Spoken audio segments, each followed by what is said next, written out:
Hi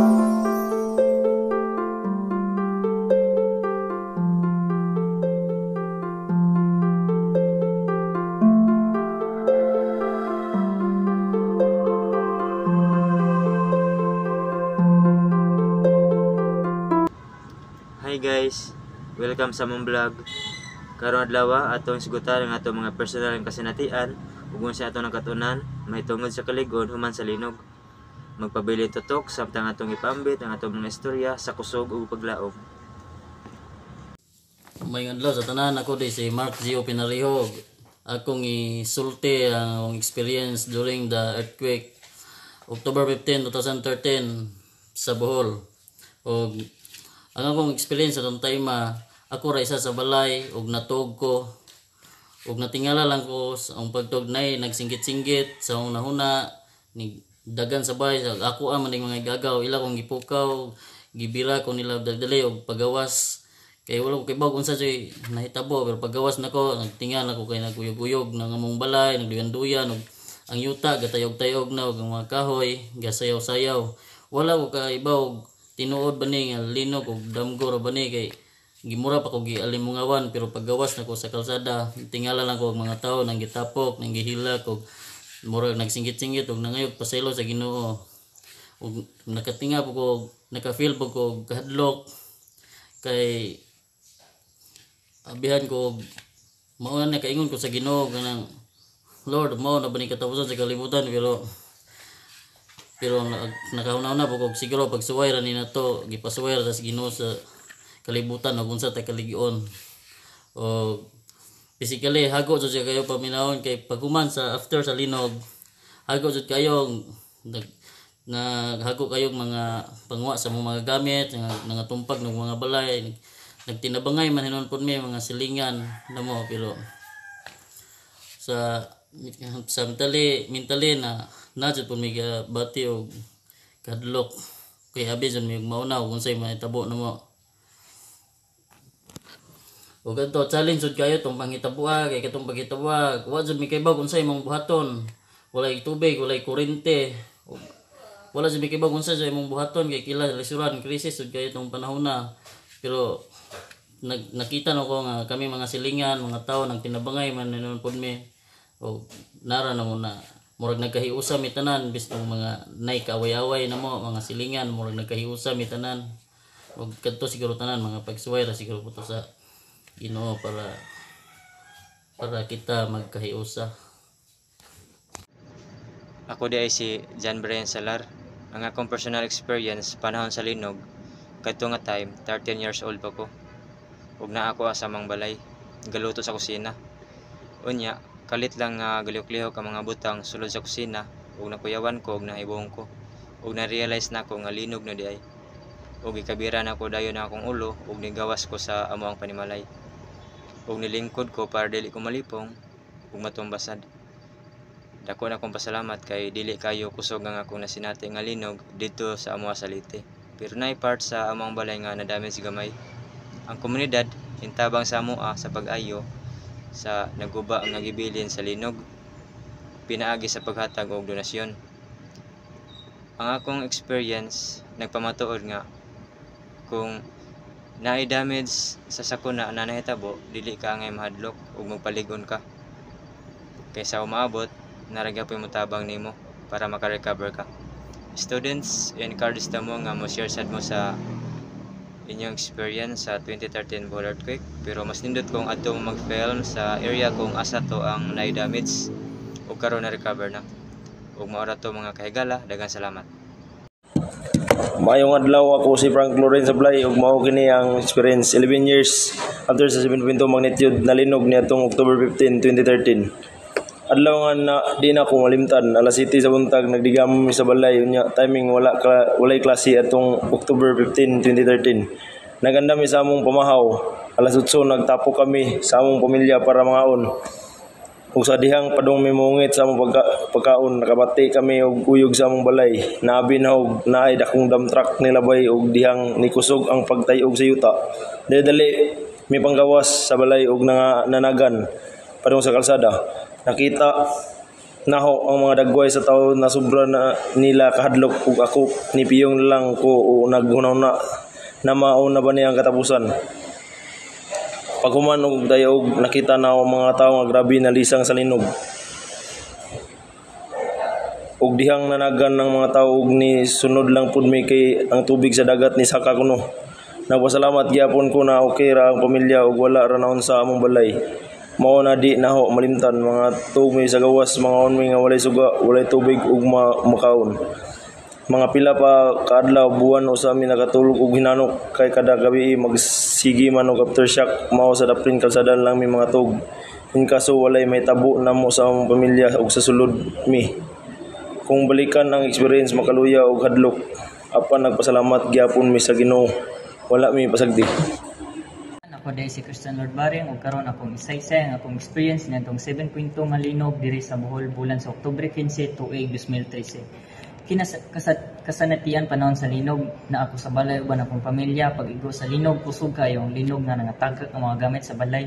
Nanggawas dayon mi sa balay ang bungbong sa mga balay kay kalumpaguna. Dili gyud ako malimtan ang kasaba sa mga tawo nga nagahilak ug nagpagaghugo sa mga balay. Kaduha pagbati human sa linog sa sinugdanan mura kog na-shock nga dili ko katuo nga naitabo to. Emotionally, gibati na ko ang kahadlok ug kawalay paglaom. Napugos mi pagtulog gawa sa sulod sa pila ka semana sa hadlok kayo nga sulod balik sa balay. Physical kapoy kayo ug sa imong nahuna lisod kayo ug balik ko kay tabo labi na makita nimo ang kadaot sa palibot. Pinakadako nga hagit mo ang pagkawala sa among balay. Murag tanan butang ni tigom na mo nawala og kalit. Gamay ra pud ang pagkaon og tubig ug mga aftershocks nagpadayon niya nagpahadlok sa tanan. Pagkabasko ug pagbangon ang nakahatag na mo og kusog mao ang suporta sa among silingan ug komunidad nagtinabangay mi sa gamay nga katuhangan nga naa og nagtinabangay mi sa pag-reveal nga ako mismo nakita og kusog sa pagtabang sa uban sama sa pag-distribute og relief goods ug pa-organize og temporary shelter. Hinduman ako nga bisan sa pinakalisod nga panahon mas kusgan ta ako magtinabangay ug akong gihangyo ug i-encourage ang mga uban kabatan-unan nga pag-video usab mo sama nini mong gihimo para makabalo pud mi og unsa inyo ang mga kasinatian bahin sa paglinog niya itong panahon sa paglinog. Mo rin akong istorya ug daghang salamat.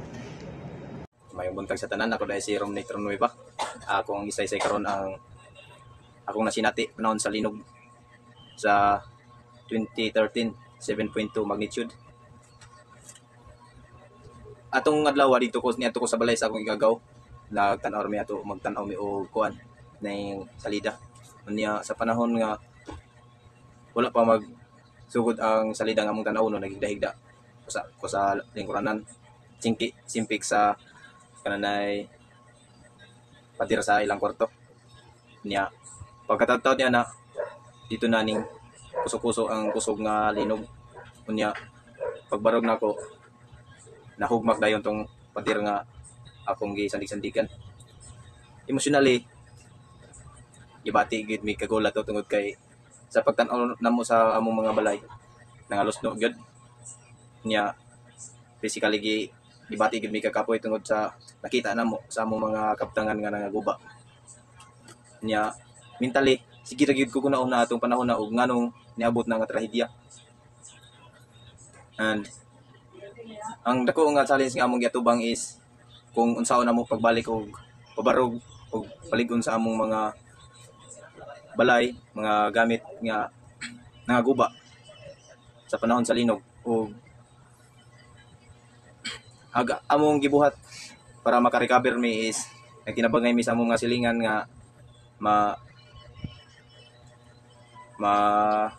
kakaon mi unya nagtinabangay sad mi og gama og mga tulda para among katulgan ni kagabi kay sige pa man tugod to og kuan sige pa og aftershock niya gusto pa kayo mga aftershock then nagkulat sad mi og mga kuan na to mga hinabang gikan sa national and then mao to na ang ako sad nga gi-encourage ang mga kabatan-unan nga magama sad sila og kanay film about sa ilang nasinati panahon sa kaning linog. Thank you. Good morning everyone. Ako dai si J.A. Pilinyo. Karon akong i-share ang akong na experience nga linog sa Misamis Oriental, Mindanao.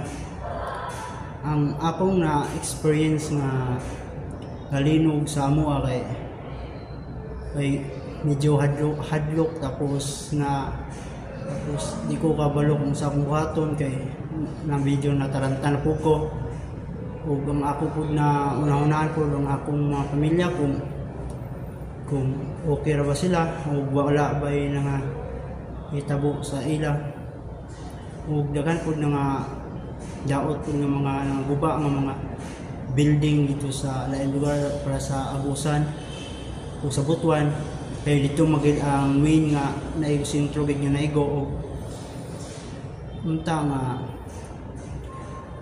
dili na unta to may tabo pa kay aron wala ni mga damage nga mga building o mga tao wala mga disgrasya o mora dito ang akong i-share og daghang king salamat.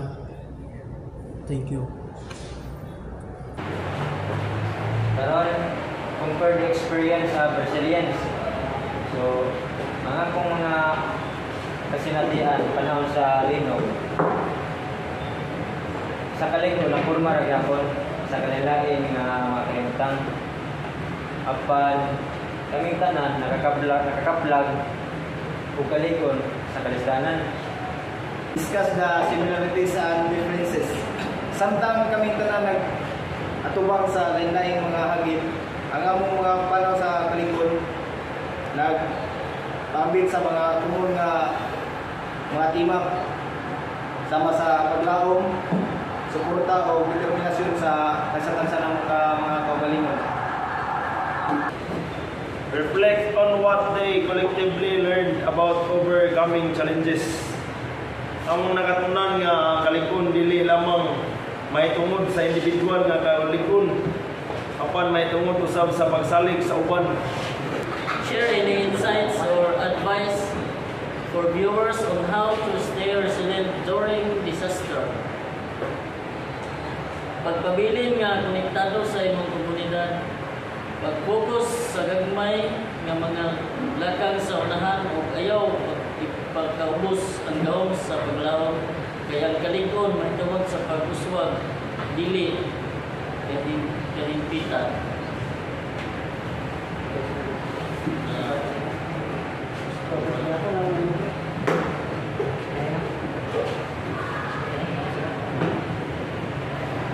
How did your community support you in appeal and resilience? Ang ako komunidad na ay hinundan sa mga papel akong pagbawi, pagtanyag sa mga emosyonal na suporta, higayunan o pagpraktikal na tabang.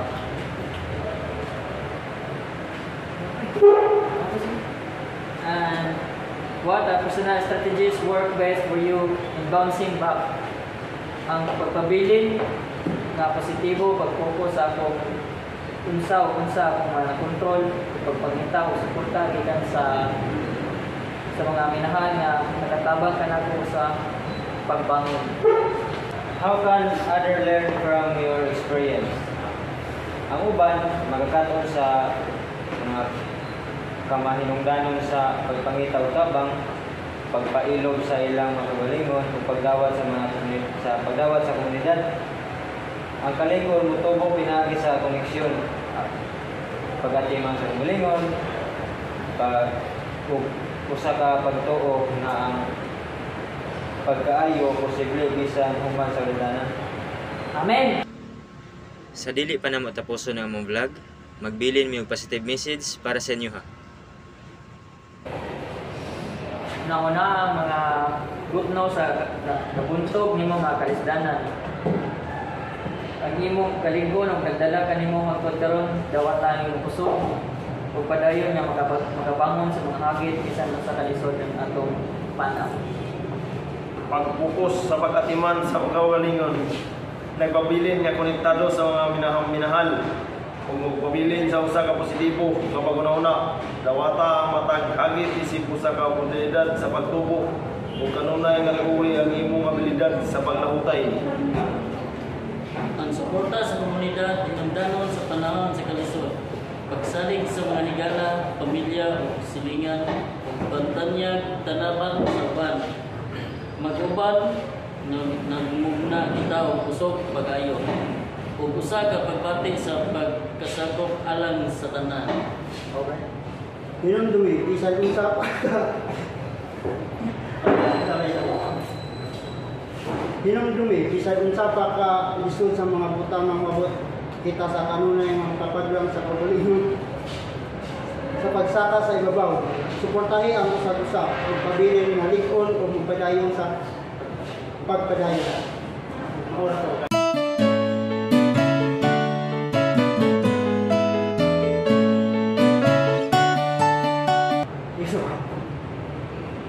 Saya tak tahu kalau itu.